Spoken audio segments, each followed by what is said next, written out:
الحمد لله وكفى وسلام على عباده الذين اصطفى أما بعد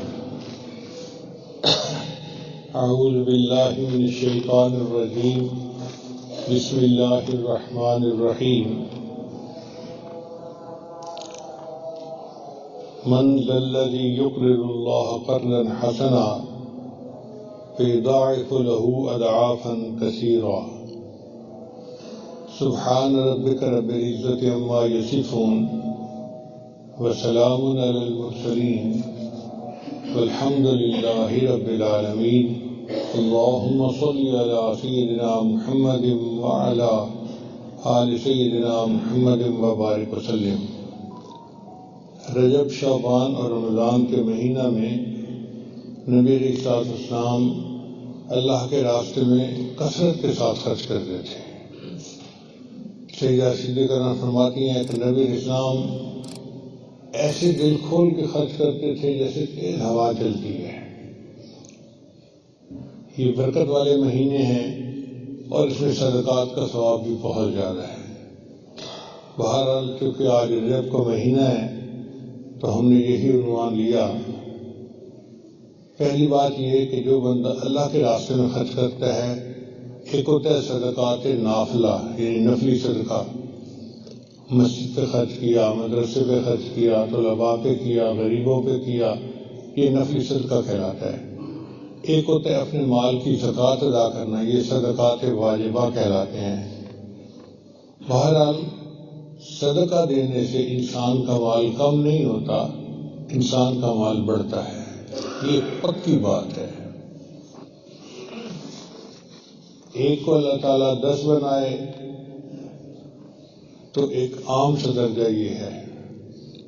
میں نے اپنی زندگی میں ہزاروں مرتبہ ایک کو 10 بنتے آنکھوں سے دیکھا ہے، ان گنہگار آنکھوں سے دیکھا ہے، گواہی دے سکتا ہوں مسجد میں بیٹھ کے۔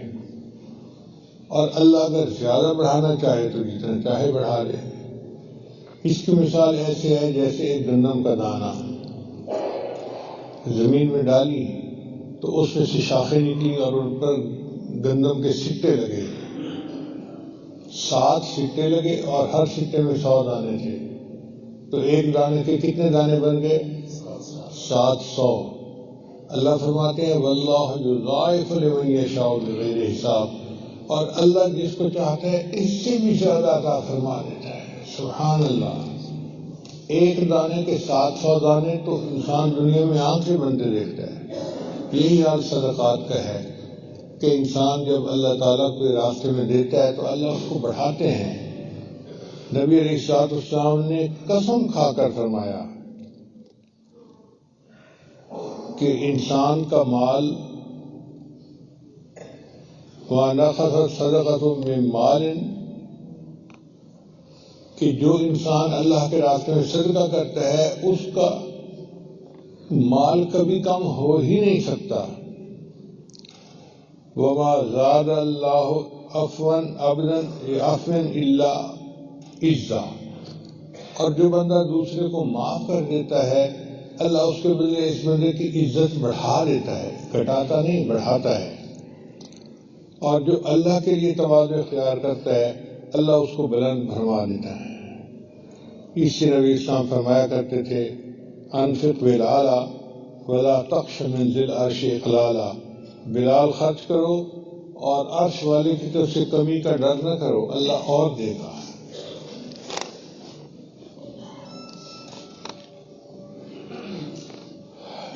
انفق یہ لفظ ہے نفق سے بنا، نفق کہتے ہیں سرنگ کو۔ آپ نے دیکھا ہوگا سرنگ میں ایک طرف سے بندے داخل ہوتے ہیں اور دوسری طرف سے نکل جاتے ہیں، تو نفق کا لفظ اس لیے استعمال کیا کہ ایک ہاتھ سے بندہ دے گا اللہ اس کو دوسرے ہاتھ سے عطا فرما دیں گے۔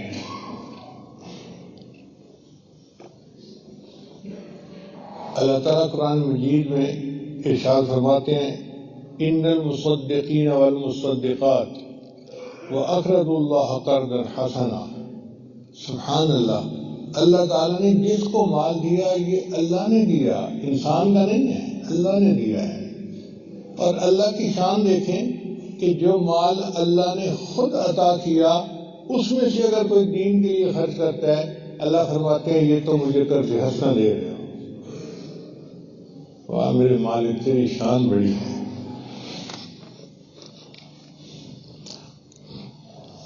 دیا بھی آپ نے، اور کوئی اگر آپ کے راستے میں دیتا ہے تو آپ سے قرض حسنہ فرماتے ہیں۔ اللہ فرماتے ہیں یضاعف لہم، اللہ تعالیٰ اس کو کئی گنا زیادہ بڑھا دیتا ہے، وَلَهُمْ أَجْرٌ کریم، اور ان کے لیے بڑی عزت والا ثواب ہے۔ اب یہ قرآن عظیم الشان کے الفاظ ہیں کہ جو اللہ کے راستے میں صدقہ کرتا ہے اللہ اس کو کئی گنا زیادہ بڑھا دیتا ہے۔ ایک جگہ اللہ تعالیٰ ارشاد فرماتے ہیں وَمَا أَنفَقْتُم مِّن شَيْءٍ فَهُوَ يُخْلِفُهُ، کہ جو چیز تم اللہ کے راستے میں خرچ کرتے ہو اس چیز کے پیچھے تمہیں ملتا ہے، یعنی تم خرچ کرتے ہو تو اللہ تمہیں ضرور دیتا ہے۔ یہ پکی بات ہے، اس میں کوئی شک والی بات ہے نہیں، یہ قرآن ہے۔ اور ہم دنیا میں آخر اگر مال کو جمع کریں گے تو کیا کر دیں گے؟ موت کے وقت ہر بندے کی تمنا ہوتی ہے رب لولا اخرتنی الی اجل قریب فاصدق واکن من الصالحین، اے اللہ تو مجھے تھوڑی دیر کی مہلت دے دیتا تاکہ میں تیرے راستے میں صدقہ کرتا اور نیکوں میں شامل ہو جاتا۔ تو موت کے وقت جو ہم یہ تمنا کریں گے کہ اے اللہ ہم اپنے سارے مال کو صدقہ کر دیتے، تو جیتے جاگتے کیوں نہیں ہم صدقہ کرتے؟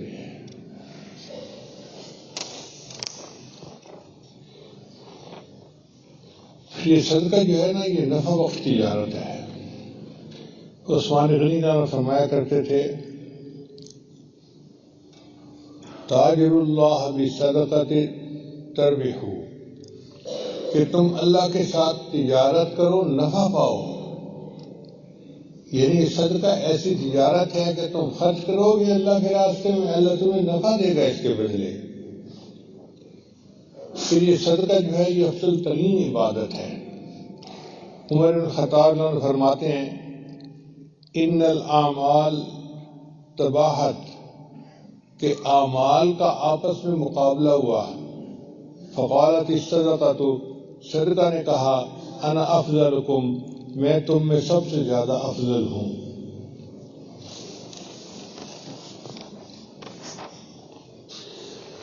پھر یہ صدقہ جو ہے بیماریوں سے شفا کا باعث بنتا ہے۔ نبی سامنے ارشاد فرمایا داؤ مرضاکم بالصدقۃ، تم اپنے مریضوں کا صدقہ کے ذریعے علاج کرو۔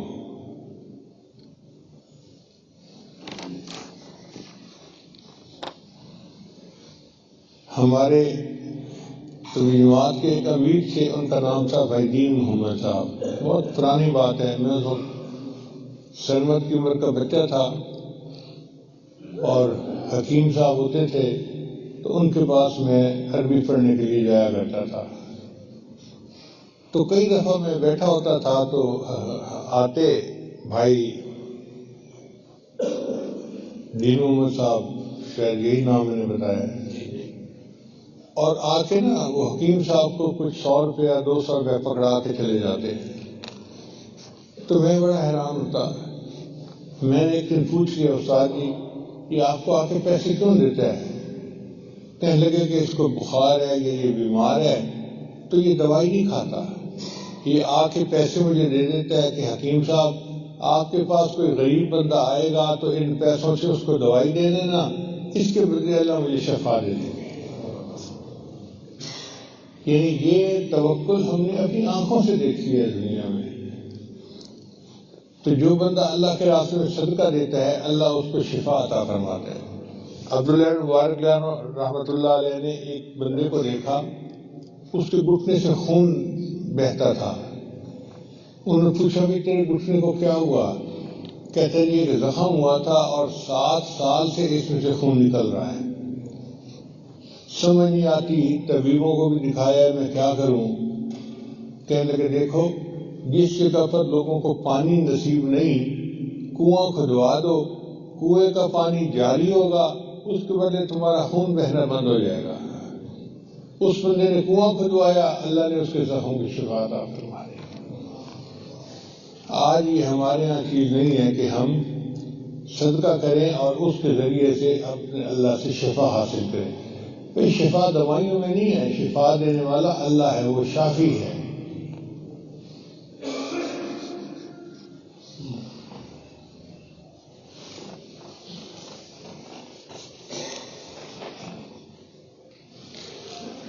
پھر صدقہ انسان کے مال کو پاکیزہ کر دیتا ہے۔ نبی صاحب نے فرمایا، اے تاجرو، تم تجارت کرتے ہو تو اس میں سچ اور جھوٹ شامل ہو جاتا ہے، یعنی کچھ ایسی بات کر دی جو ضرورت سے زیادہ تھی تو جھوٹ ہو گیا، اور گاہک بنانے کے لیے کوئی نہ کوئی بات تو کرنی پڑتی ہے تاجروں کو۔ تو فرمایا کہ اب یہ جو میل ہے نا، اس میل کو صدقہ کے ذریعے صاف کر لیا کرو۔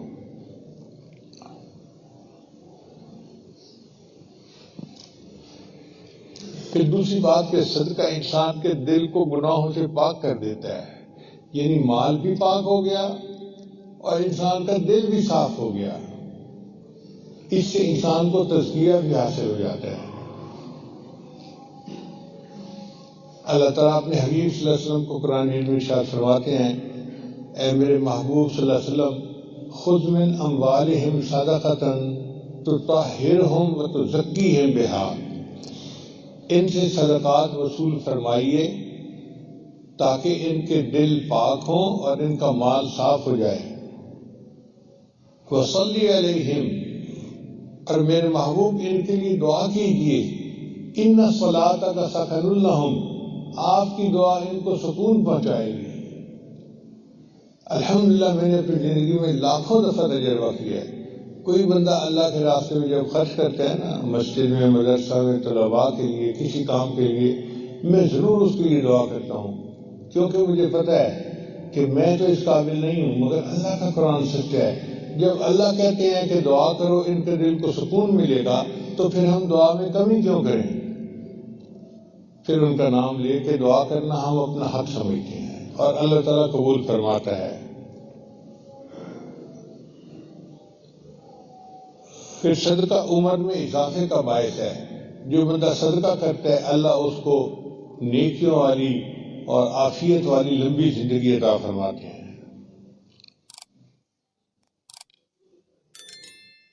نبی صلی اللہ علیہ وسلم نے فرمایا، ان صدقۃ المسلم تزید فی العمر، کہ مسلم بندے کا صدقہ دینا اس کی عمر میں زیادتی کا باعث ہوتا ہے۔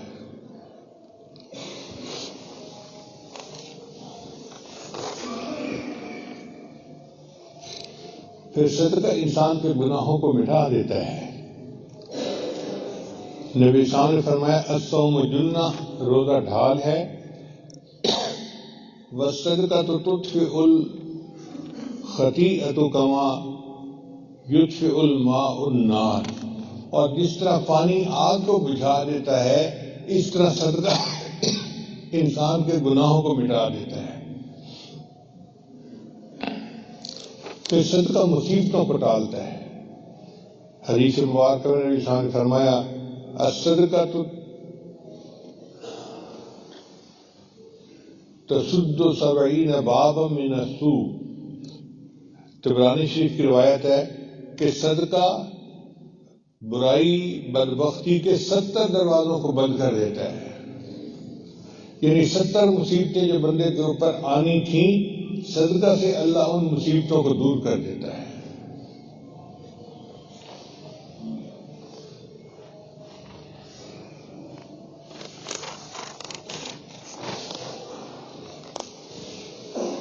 پھر ایک بہت بڑا انعام کہ صدقہ انسان کو بری موت سے بچاتا ہے۔ نبی صلی اللہ علیہ وسلم نے فرمایا، ان الصدقۃ لتطفئ غضب الرب وتدفئ میتۃ السوء، کہ اللہ تعالیٰ کے غضب کو دور کرتا ہے اور بری موت سے بندے کو بچاتا ہے۔ اب کس بندے کی تمنا نہیں کہ ہم بری موت سے بچ جائیں؟ ہر بندے کی تمنا ہوتی ہے۔ اس تمنا کو حاصل کرنے کا بہترین طریقہ اللہ کے راستے میں خرچ کرنا۔ اور یہ بھی ہے کہ ضروری نہیں کہ ہر بندہ لاکھوں روپے خرچ کرے گا. لِيُنْفِقْ ذُو سَعَةٍ مِّن سَعَتِهِ، جس کی جتنی استطاعت ہے وہ اتنا خرچ کرے. 1 روپیہ خرچ کرنا بھی صدقہ ہے اور 1 لاکھ روپیہ خرچ کرنا بھی صدقہ ہے، مگر نیت ہی اچھی ہوگی تو اللہ اس کو بھی قبول کر لیں گے. اور صدقہ قیامت کے دن کی بھوک پیاس سے انسان کو بچاتا ہے. نبی صاحب نے ارشاد فرمایا کہ تم میں سے جو مومن کسی مومن کو بھوک کے وقت کھانا کھلاتا ہے، اللہ اس کے بدلے اس کو جنت کا کھانا کھلائے گا. اور تم میں سے جو بندہ مومن کو پیاس کی حالت میں پانی پلاتا ہے، اللہ اس کے بدلے اس کو جنت کی شراب طہور عطا فرمائے گا. اور تم میں سے جو بندہ کسی مومن کے بدن کو ڈھانپ لیتا ہے، یعنی کسی کپڑے پھٹے ہوئے تھے اس کو صاف ستھرے کپڑے بنا کے لیے پہننے کے لیے، اللہ اس کے بدلے اس کو جنت کا لباس پہنائے گا. کتنا سستا سودا ہے کہ ہم اللہ کے راستے میں خرچ کریں اور اللہ اس کے بدلے ہمیں قیامت کے دن کی بھوک پیاس سے محفوظ فرمائیں.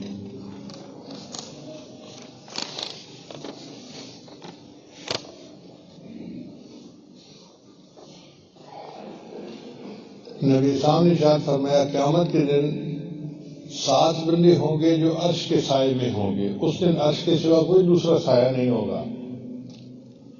اب وہ 7 بندے کون ہوں گے؟ ایک امام عادل، یعنی جو امام ہو، حاکم ہو اور عدل و انصاف کرنے والا ہو. وہ امام عادل، اللہ نے اس کو یہ رتبہ دیا، سبتاً یذلہم اللہ فی ظلہ یوم لا ظل الا ظلہ. اللہ کے سائے کے سوا کوئی سایہ نہیں ہوگا. اس دن 7 بندے اللہ کے عرش کے نیچے ہوں گے. الامام العادل، ایک وہ بندہ جو حاکم ہو اور عدل و انصاف کرنے والا ہو. دوسرا شاب نشأ فی عبادت ربہ، وہ نوجوان جو جوانی کی حالت میں اللہ کی عبادت میں سرشار ہو، محبت ہو اس کو اللہ سے، نمازیں پڑھے، تلاوت کرے، ذکر کرے اور اللہ کی عبادت میں لگا رہے. یہ بندہ بھی قیامت کے دن عرش کے سائے کے نیچے ہوگا. وَرَجُلٌ قَلْبُهُ مُعَلَّقٌ فِي الْمَسَاجِدِ، اور وہ نوجوان، وہ بندہ جس کا دل مسجد کے اندر اٹکا ہوا ہوگا. بعض لوگوں کو مسجد کے ساتھ محبت ہوتی ہے نا، مسجد میں بیٹھنا انہیں پسند ہوتا ہے، رہنا پسند ہوتا ہے. وہ وقت فارغ کو ادھر ادھر سڑکوں پہ گلیوں میں نہیں گزارتے، مسجد میں گزارتے ہیں. مدارس کے اکثر طلباء اس میں شامل ہیں. وَرَجُلَانْ تَحَابَّا فِي اللَّهِ، اور وہ 2 بندے جو اللہ کے لیے ایک دوسرے سے محبت کرتے ہوں. اب اس میں اور دائرہ وسیع ہو گیا کہ بہت سارے ایسے لوگ ہیں جو اللہ کے لیے ایک دوسرے سے محبت کرتے ہیں. اب آپ بتائیے کہ آپ کو اپنے شیخ کے ساتھ محبت کس وجہ سے ہے؟ اللہ کے لیے ہے نا. اپنے استاد کے ساتھ محبت کس وجہ سے ہے؟ اللہ کے لیے ہے. یہ محبت جو اللہ کے لیے ہے یہ بھی قیامت کے عرش کے سائے کا سبب بنے گی. وَرَجُلٌ طَلَبَتْهُ امْرَأَةٌ ذَاتَ مَنْصَبٍ وَجَمَالٍ، اور ایک ایسا بندہ جس کو کوئی خوبصورت خاندانی عورت برائی کی طرف بلائے اور وہ کہے انی اخاف اللہ، میں اللہ سے ڈرتا ہوں. جس نے انکار کیا برائی سے، ایسا بندہ بھی قیامت کے عرش کے سائے کے نیچے ہوگا. وَرَجُلٌ تَصَدَّقَ، اور وہ بندہ جس نے اللہ کے راستے میں اس طرح سے صدقہ کیا کہ دائیں ہاتھ سے دیا تو بائیں کو پتہ نہ چلے. یہ نہیں کہ اگر خرچ کیا ہے تو اب محفلوں میں بیٹھ کے بتائے میں نے یہاں اتنا خرچ کیا، یہاں اتنا خرچ کیا. اگر انہوں نے واہ واہ کر دی تو صدقہ ثواب گیا. لا تبطلوا صدقاتکم بالمن والاذی، تو جو اللہ کے راستے میں صدقہ کرے اس طرح کہ کسی کو پتہ ہی نہ چلنے دے. وَرَجُلٌ ذَكَرَ اللَّهَ خَالِيًا فَفَاضَتْ عَيْنَاهُ، اور وہ بندہ جو اللہ کا ذکر کرے تنہائی میں بیٹھ کے اور اللہ کے ذکر کرنے سے اس کی آنکھوں میں آنسو آ جائے اللہ کی محبت میں. ایسا بندہ، یہ 7 بندے بنتے ہیں. اللہ فرماتے ہیں کہ یہ 7 بندے قیامت کے دن اللہ کے عرش کے سائے کے نیچے ہوں گے. نبی شاہ فرماتے ہیں تو ذل صاحبہ یوم القیامہ، قیامت کے دن بندہ اپنے صدقے کے برابر سائے کے نیچے ہوگا.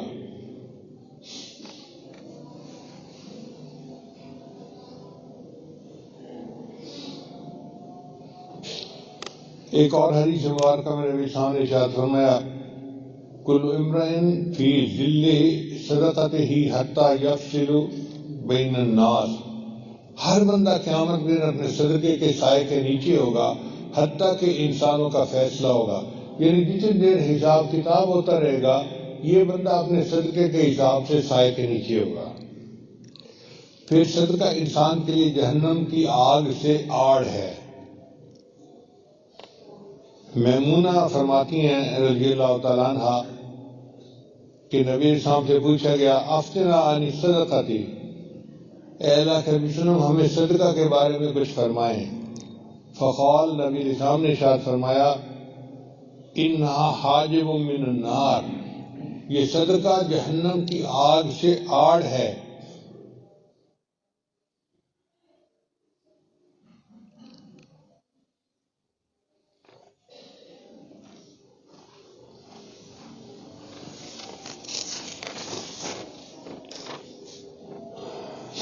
پھر صدقہ 3 بندوں کے لیے اجر کا باعث ہے.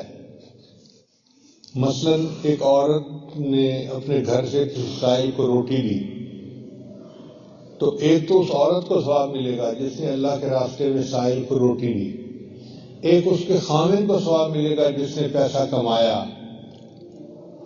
اور تیسرا جس مرد نے یا جس بچے نے وہ روٹی عورت سے لے کر فقیر تک پہنچائی اللہ اس کو بھی ثواب عطا فرمائے گا. کتنی عجیب بات ہے. صدقہ کرنے پر اللہ تعالیٰ 3 بندوں کی مغفرت فرماتے ہیں.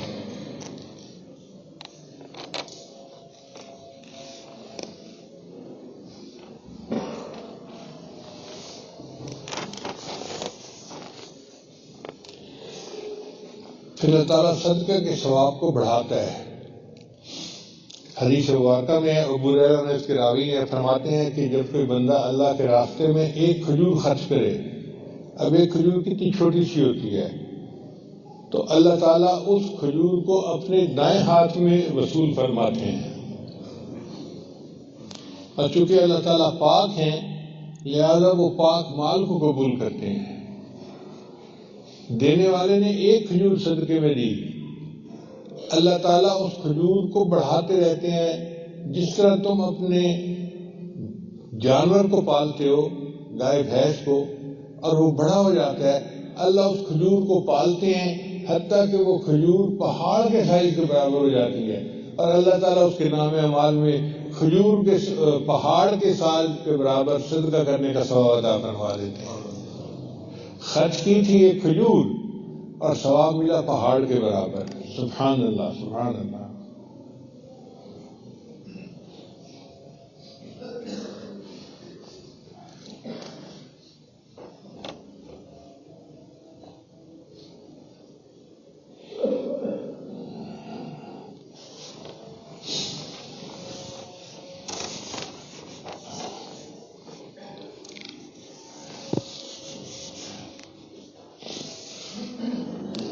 ابو ہریرہ روایت کرتے ہیں کہ نبی صاحب نے ارشاد فرمایا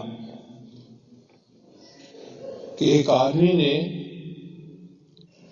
بادلوں میں سے آواز سنی کہ فلاں کے باغ کو جا کے پانی دے دو. میں اپنی طرف سے بات کر رہا ہوں کہ عبد الرحمن کے باغ کو پانی دے دو. وہ بڑا حیران ہوا، کون عبد الرحمن، اور بادل سے آواز آ رہی ہے. تو بادل ایک طرف چلا تو وہ اس بادل کے پیچھے چل پڑا. کیا دیکھتا ہے کہ ایک جگہ پر بادل برسا اور پانی جو تھا وہ پہاڑوں کے اندر سے جیسے نالیوں میں بہتا ہوا جلتا ہے، تو پانی کے پیچھے چلا کہ یہ پانی جا کہاں رہا ہے. جب آگے گیا تو اس نے دیکھا ایک بندے کا باغ تھا یا کھیتی تھی، اور اس میں وہ پانی لگا رہا تھا. اس سے پوچھا تیرا کیا نام ہے؟ اس نے وہی نام بتایا جو بادل سے اس نے سنا تھا. اس نے پوچھا کہ یہ بتاؤ تمہارا کون سا عمل ایسا ہے کہ اللہ کے یہاں تمہاری اتنی قبولیت ہے؟ اس نے کہا کہ میں اس کھیتی سے جو مال حاصل کرتا ہوں اس کے 3 حصے بناتا ہوں.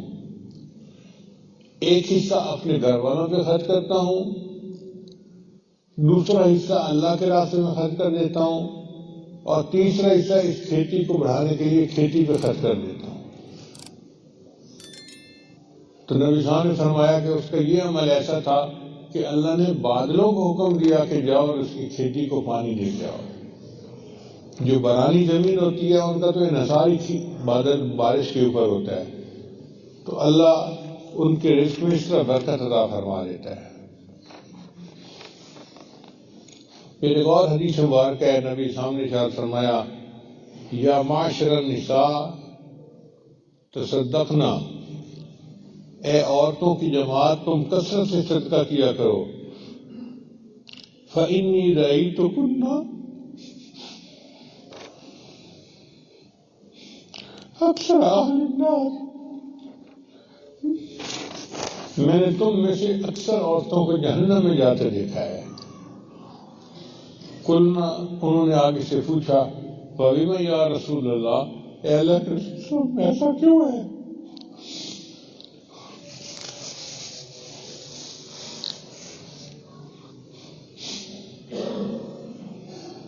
عورتیں جہنم میں کیوں زیادہ جائیں گی؟ نبی صاحب فرمایا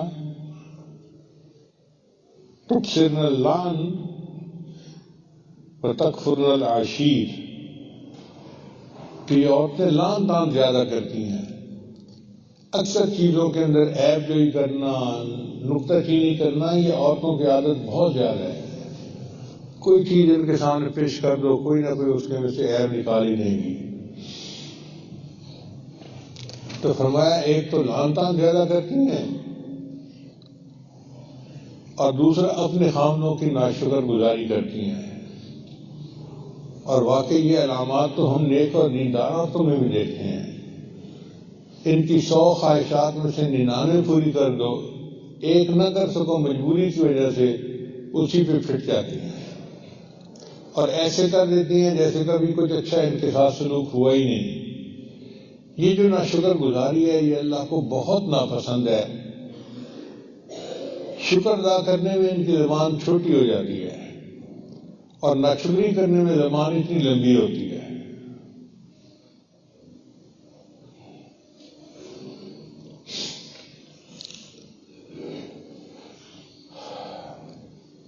اب ایک بندہ اپنے گناہوں کی وجہ سے، اپنی نارائیوں کی وجہ سے اللہ کو ناراض کر بیٹھا ہے، اور اب اس کو احساس ہوتا ہے کہ میں اپنے اللہ کو راضی کروں. تو راضی کرنے کا کیا طریقہ ہے؟ نبی اسلام نے ہمیں یہ بھی بتا دیا.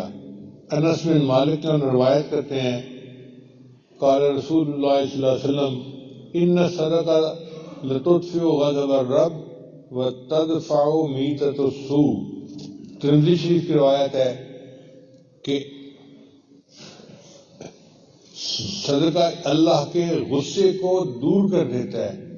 جو محسوس کرتا ہے کہ میں اللہ کو ناراض کر بیٹھا، اب اس کو راضی کرنے کا آسان طریقہ یہ ہے کہ اللہ کے راستے میں خرچ کرو، اللہ خوش ہو جائیں گے. اور دوسری یہ کہ اللہ تعالیٰ بری موت سے بندے کو بچا لیں گے. ہماری دعا ہے اللہ تعالیٰ ہمیں بری موت سے بھی محفوظ فرمائے اور اللہ تعالیٰ اپنی رضا ہمیں حاصل فرمائے، اللہ ہم سے راضی ہو جائے.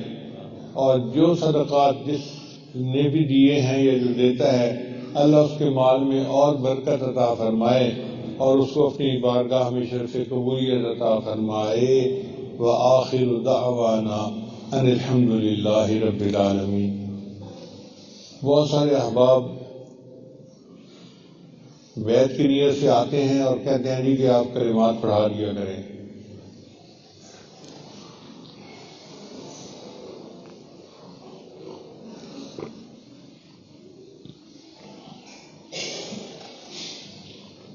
جو کلمات کے عاجز پڑھے سچے دل کے ساتھ پیچھے پیچھے پڑھتے جائیے.